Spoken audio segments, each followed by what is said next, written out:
Guillaume Lacroix, tête de liste PRG pour les européennes, a choisi les Hautes-Pyrénées pour lancer, ce vendredi, sa campagne européenne dans les territoires.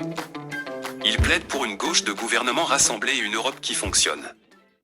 C'est à Tarbes que Guillaume Lacroix, le président du PRG et tête de liste aux élections européennes, a choisi de lancer sa campagne pour les européennes dans les territoires.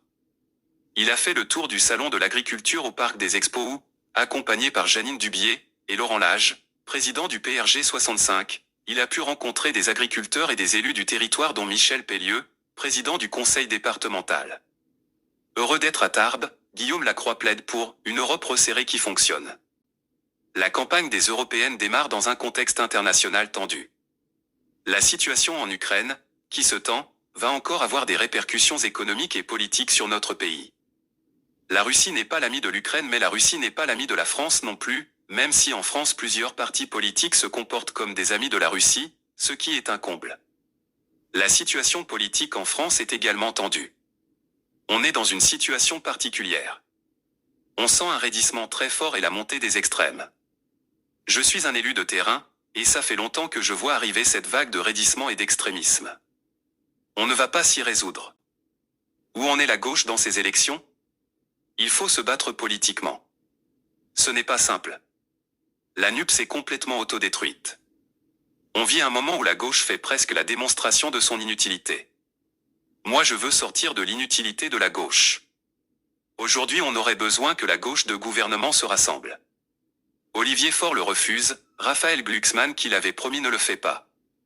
Il faut constituer une offre politique de gauche, responsable, raisonnable que je suis en train de faire avec une nouvelle coalition, avec Volt et Région et Peuple Solidaire. Ce discours est-il audible ? Ce discours est attendu. Nos concitoyens nous disent ne pas vouloir des extrêmes. Les Français se rendent compte que la promesse de Macron du « en même temps » est de moins en moins « en même temps » et de plus en plus de droite.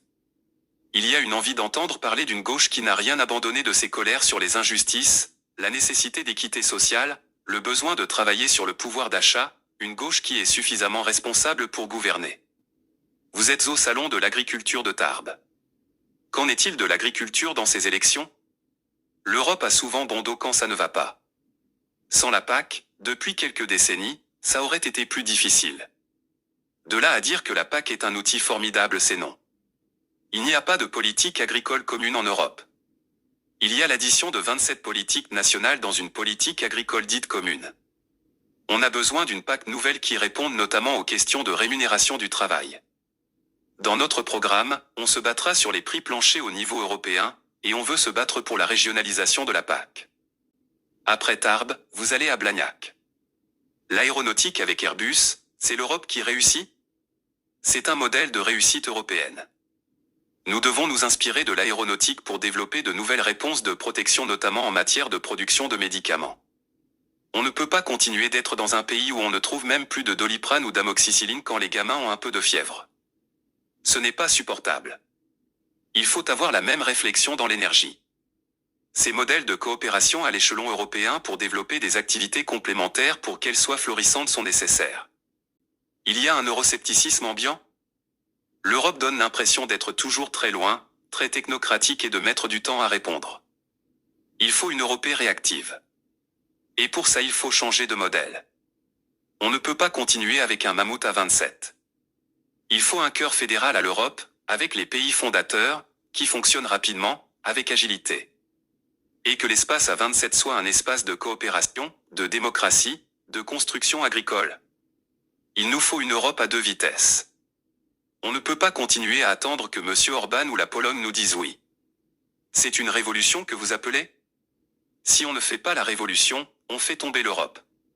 Si on fait tomber l'Europe, c'est le retour des nationalismes, et c'est le retour au conflit. Si on veut vivre en paix, il faut vivre dans une Europe qui fonctionne.